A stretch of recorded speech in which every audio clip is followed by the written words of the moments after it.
Hello বন্ধুরা, আমি তোমাদের বন্ধু আবার চলে এসেছি তোমাদের কাছে একটি নতুন ভিডিও নিয়ে। ঠিক যারা দেখে বুঝতে পেরে গেছে এটি কোথাকারে কী মন্দির, তারা তো জানোই। যারা জানে না তাদেরকে আরেকবার জানিয়ে দিচ্ছি, এটি একটি কালী মন্দির। এটি কলকাতার টালিগঞ্জ করুণাময়ীতে অবস্থিত মা করুণাময়ী কালীমাতা মন্দির। এখানে কিভাবে আসবে? টালিগঞ্জ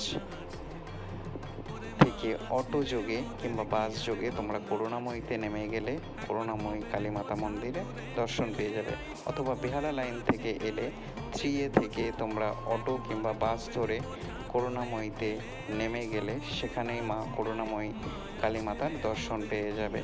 জয় মা, জয় মা, জয় মা। মায়ের ইচ্ছা সবার মনের ইচ্ছা পূর্ণ হোক।